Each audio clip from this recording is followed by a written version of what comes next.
অনেক দিন পর নিজের বাড়ির একটা দেওয়াল মনের মতো করে সাজালাম। নাম দিয়েছি মনের দেওয়াল। কিন্তু সাজিয়েছি কিন্তু একেবারে রিসাইকেল করা প্রোডাক্ট দিয়ে। চলুন দেখে আসি কিভাবে করলাম। আমার বাসায় কিছু ওয়ান টাইম প্লেট ছিল যেটাকে আমি রিইউজ করার জন্য রেখে দিয়েছিলাম। ভেবেছিলাম কোনো সময় যদি এটাকে দিয়ে কোনো কাজে লাগাতে পারি। আজকে হঠাৎ করে মাথায় আইডিয়া আসলো এগুলোর ওপরে ডেকোপেজের ওয়ার্ক করে আমি কিন্তু ওয়াল ডেকোর করতে পারবো। যেমন চিন্তা তেমন কাজ। ওয়ান টাইম প্লেটগুলো নিয়ে নিলাম। এগুলো বেশিরভাগই হচ্ছে 6 ইঞ্চির ছিল।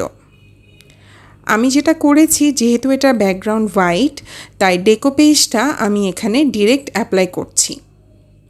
ডেকোপেজের কাজ নিয়ে আসলে বলার কিছু নাই। আমার পেজে এরকম বহু ডেকোপেজের কাজ আছে এবং এখনকার সময়ে অনলাইনে কিন্তু বেশিরভাগ আপুরাই এই ডেকোপেজের কাজটা করে থাকেন।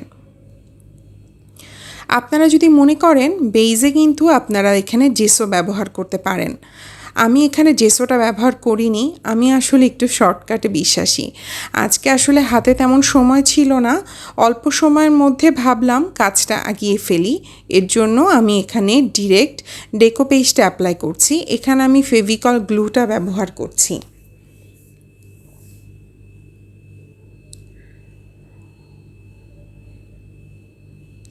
ডেকোপেজটা হচ্ছে আপনার মাপ মতো করে গোল করেও কেটে নিতে পারেন। আমি এখানে গোল করে কাটিনি, জাস্ট স্কোয়ার শেপটা কেটে আমি ডিরেক্ট এখানে বসিয়ে দিয়েছি। এরকম হাতের কাজগুলো আসলে করতে কিন্তু আমাদের অনেকই ভালো লাগে, কিন্তু আসলে মাঝে মধ্যে সংসারের ব্যস্ততার পরে আমাদের হাতে সেই সময়টা থাকে না যে কাজটা শেষ করব। আমার জামাই মাঝে মধ্যে বলে, তুমি কি যে করো সারাদিন, এই যে খুটখাট, এই গুছাও ওই গুছাও। তা আমি বলি, এগুলো তুমি বুঝবে না, এগুলো আসলে ছেলেদের ব্যাপার না। যখন একটা ঘর সুন্দর করে গোছানো হয় দেখবেন, তখন হাজবেন্ডরা বলবে, ওমা দেখতে তো সুন্দর লাগছে, কিন্তু এই সুন্দরের পেছনে যে আমাদের কতটা অক্লান্ত পরিশ্রম করতে হয় সেটা কিন্তু তারা বোঝে না। আমি আবার সবসময় চেষ্টা করি একটু বাজেট ফ্রেন্ডলির মধ্যে কিছু রাখতে, কারণ সবসময় তো আপনি খুব বেশি এক্সপেন্সিভ কিছু খরচ করতে পারবেন না, তাই না বলেন? সংসারের সব খরচ সামাল দিয়ে যদি আবার অনেক বেশি এক্সপেন্সিভ খরচও জামাইয়ের ওপর বলে দেওয়া হয় যে এটা দাও ওটা দাও, তখন কিন্তু জামাইয়ের একটু মনক্ষুণ্ণ হওয়াটাই স্বাভাবিক। আমি তাই বেশিরভাগ সময় ঘর সাজানোর জন্য এমন কিছু ব্যবহার করি যেটাতে আমার জামাইয়ের খরচও হবে না, তারপরে আবার জামাই খুশিও হবে। আমারও মনের ইচ্ছাটা পূরণ হয়ে যাবে ঘর সাজানোর, সব দিক দিয়ে 100-এ 100। আমি এখানে আমার মনের মতো করে ডেকোপেজগুলো অ্যাপ্লাই করে নিলাম। এরপরে শুকানোর পরে যেটা হয়, এখানে আমি হচ্ছে ফেভিকলের সাথে একটু পানি মিশিয়ে তারপর যে গ্লুটা, সেই গ্লুটা এখানে আমি ব্যবহার করছি এটাকে একটা ফাইনাল কোটিং দেওয়ার জন্য। আমার আসলে ডেকোপেজের কাজটা করতে অনেক ভালো লাগে।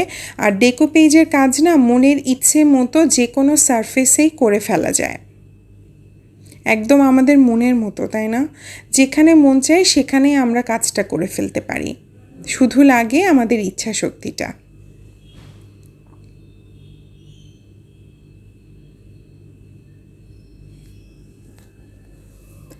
আমার আগের ডেকোপেজগুলো আপনারা দেখেছেন কি না জানি না।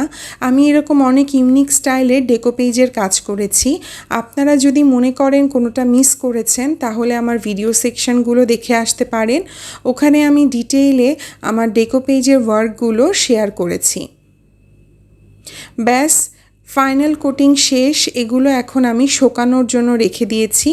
এখন কিন্তু শুকানো হয়ে গেছে।